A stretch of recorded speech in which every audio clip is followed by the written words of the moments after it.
Bien, bonjour à tous, j'espère que vous allez bien. Une petite mise à jour bienveillante et aimante qui est faite sous un arbre maître. Je suis à l'étang du Coucou, à un lac qui a un étang qui est près de chez moi qui est magnifique. Et alors je vous montre la bête en question. Et bonjour le chêne. Et avec des racines bien profondes, hein. Des racines bien profondes qui vont loin. Qui vont loin, loin, loin, loin, loin, loin, loin. Et il a de l'eau à l'infini. Donc il est plutôt bien cet arbre maître. Et j'ai pris le temps de m'ancrer, hein, de déposer mon coccyx dans ses racines et puis de regarder les branches et de sentir le soleil avec elles. C'est très agréable. Euh, Première mise à jour, simple et efficace. L'ancrage. L'ancrage, pour l'instant, je m'assieds pas mal sous des arbres pour ressentir déjà de mon coccyx des racines qui partent jusqu'au centre de la terre.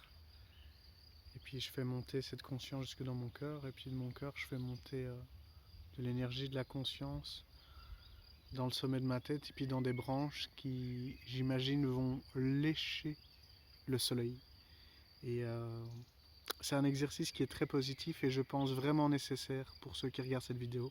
C'est de vous asseoir idéalement une fois par jour contre un arbre et de ressentir à travers votre coccyx des racines qui descendent jusqu'au cœur de la terre et des branches qui vont lécher le soleil afin de renforcer votre ancrage et d'être ce pourquoi on est fait. Nous sommes des résistances entre le soleil et la terre qui permettent de faire passer le courant et de renforcer le bien-être sur terre. Première sagesse. La deuxième mise à jour que je voudrais vous faire, c'est par rapport à une retraite méditative et spirituelle que j'ai fait il y a quelques semaines où j'ai rencontré, j'ai revu pour la xème fois un jeune homme qui s'appelle Johnny Baba. Johnny Baba qui se reconnaîtra, qui est un coach de bonheur, de bien-être, qui est un musicien très talentueux. Quelqu'un que j'aime beaucoup, qui est très différent, mais voilà, il m'a donné 2-3 perles de sagesse qui me font du bien. Et je voulais vous en partager 2 qui me font vibrer dans l'instant. La première sagesse qu'il m'a partagée et qui me fait du bien, c'est cueillir l'autre là où il en est. Il explique en fait avec ses mots que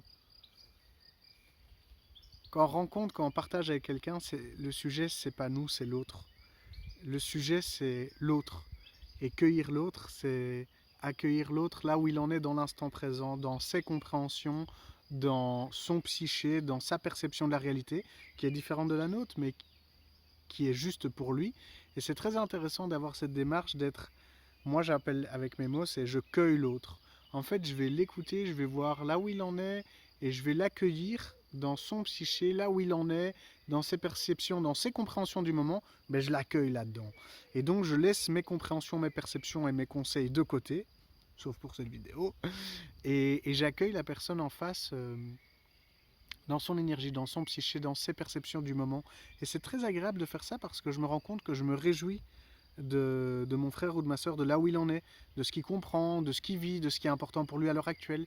Et quand je me mets à raisonner avec lui sur son plan de conscience, sur sa fréquence, sur sa vibration, ben ça l'élève.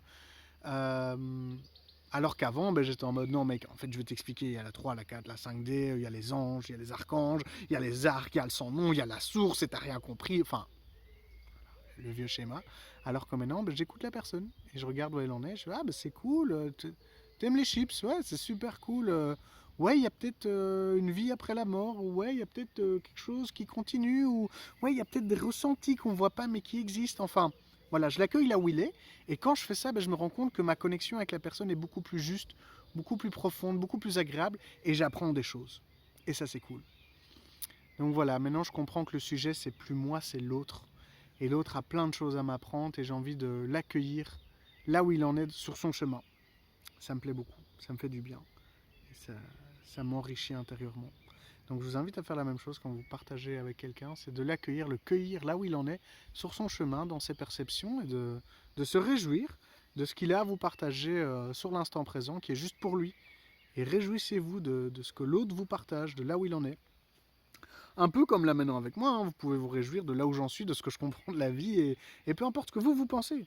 réjouissez-vous que Diego, ben, il est dans ses compréhensions, dans ses perceptions-là. Et voilà, il les partage, il est content de les partager. Ben, c'est cool pour toi, mon gars. C'est cool, c'est bien, tu fais ce que tu as à faire, bravo. Voilà, cueillir là où l'autre en est. Et une deuxième sagesse de Johnny Baba que j'aime beaucoup, c'est la flemme. Il disait à la retraite, si à un moment vous voyez que vous avez la flemme de faire quelque chose, c'est là qu'il y a quelque chose à faire. C'est là que votre ego a encore la main mise sur certaines choses. Et donc, quand vous avez la flemme de faire quelque chose, ben c'est qu'il y a quelque chose à aller chercher derrière pour faire sauter l'ego, pour mettre la petite voix en avant plutôt que le mental ego. Exemple concret et pragmatique pour moi, les pneus de ma voiture. Je devais changer les pneus de ma voiture. C'est quand même 100 balles pièce, plus le montage. Et j'ai la flemme. Genre, vas-y, c'est bon. Mon garage m'a dit, mec, faut que tu changes les pneus, ils sont abîmés. Et je dis, ouais, amène ce que tu veux. Je repars chez moi, je fais, vas-y, tu sais quoi, ça me saoule les rainures, ça passe encore. Tu sais quoi, j'ai la flemme de les changer. J'ai pas envie de mettre 200 balles, j'ai pas envie de les commander, j'ai pas envie de les recevoir, ni de les mettre dans mon coffre, ni d'aller chez le garagiste, ni de payer le garagiste, ni de repartir avec, j'ai la flemme. Et grâce à Johnny Baba, je me suis dit, ben non, tu sais quoi, là où il y a la flemme, c'est qu'il y a quelque chose à faire, donc je vais le faire. Et j'ai bravé mon ego, et j'ai tout sur internet, j'ai commandé mes pneus, je les ai changés, et quand j'ai roulé avec mes nouveaux pneus, je me suis dit, ben pétard, en fait, c'est super important, quoi. C'est vrai, et peu importe l'exemple, on s'en fout que ce soit des pneus ou autre chose, mais ce qui est intéressant, c'est que bon, ben, j'ai mis les pneus, et quand j'ai roulé avec, je me suis dit, ben ouais, en fait, c'est super important d'avoir des bons pneus. Et je vois que c'est une meilleure tenue de route, et que je suis plus safe pour moi et pour ma famille. Donc j'ai bien fait de pénétrer la flemme pour aller faire ce qu'il y avait à faire. Et ce qui est intéressant aussi dans cette sagesse, c'est que quand on a la flemme et qu'on ne le fait pas, ben ça saoule et on se dit que c'est pas important. Et c'est seulement quand on l'a fait qu'on se rend compte que c'est important. Donc là où j'ai la flemme, vas-y, ça me saoule, j'ai pas envie de faire ça. Mais quand vous le faites, que vous bravez la flemme, que vous allez au-delà et que vous faites la chose, ben c'est là que vous vous rendez compte que c'était important et que c'était juste de le faire pour vous. Donc à partir de maintenant, je vous invite à braver votre flemme là où elle se situe et de bien visualiser que quand vous avez la flemme sur quelque chose, c'est qu'il y a quelque chose à aller travailler pour vous là derrière. S'il y a de la flemme, il y a un petit travail spirituel pour vous. S'il y a quelqu'un qui vous parle, accueillez-le là où il en est. Et la dernière chose que je peux dire, si ça résonne, c'est la dernière sagesse. Ce que je veux dire, si ça résonne, vous prenez. Si ça résonne pas, on s'en fout. Ma mission d'âme, moi, c'est d'accompagner les frères et les sœurs qui ont fait le choix de se réveiller à leur divinité, Hare Krishna. Donc voilà, si vous regardez cette vidéo jusque-là, ben, j'imagine que vous aussi, vous êtes en train, à votre manière, de vous éveiller à votre propre divinité. Ce qui est une très bonne nouvelle. Et moi, ma mission, ben, c'est de vous accompagner pour amener le plus de douceur et de bien-être dans ce réveil collectif qui est ben, quand même challengeant et difficile, hein, parce qu'on apprend beaucoup de choses sur l'ombre, on apprend beaucoup de choses sur la lumière, et ça demande beaucoup de travail, d'être ancré, d'être relié à son cœur, à son souffle. Voilà, c'est du gros taf. Et une des choses que je voulais vous partager par rapport à ce grand réveil auquel vous êtes en train de vivre et de participer, c'est que dans notre galaxie, il y a beaucoup de races d'êtres. La race humaine est une race, mais il y a beaucoup d'autres races, d'autres êtres plus évolués ou moins évolués qui vivent dans notre galaxie et qui ont chacun leurs envies, leurs compétences et leur savoir-faire. Et je suis tombé récemment sur une photo d'une race que j'ai vue et qui m'a vraiment beaucoup touché. Je peux vous l'envoyer. Si vous voulez recevoir la photo, enfin, je vous parle d'abord de la chose. Le message que j'ai à vous donner, en fait, c'est qu'il y a plusieurs races dans notre galaxie et sur Terre aussi, en fait.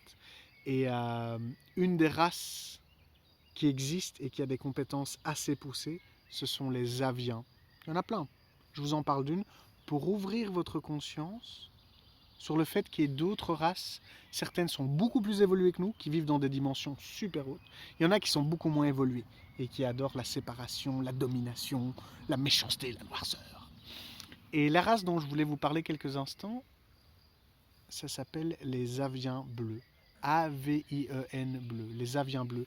Les aviens bleus viennent de nous, notre mythologie, ce qu'on connaît comme Horus, le dieu à tête de faucon.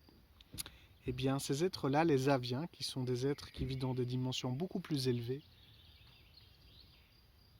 on beaucoup d'amour, beaucoup de sagesse, et ils participent actuellement à notre grand réveil sur Terre. Et ces aviens bleus ont un corps humanoïde avec une tête d'oiseau. Un qui était connu à l'époque était Horus, avec la tête de faucon, qui a vécu dans l'Égypte, la colonie Atlante d'il y a bien longtemps.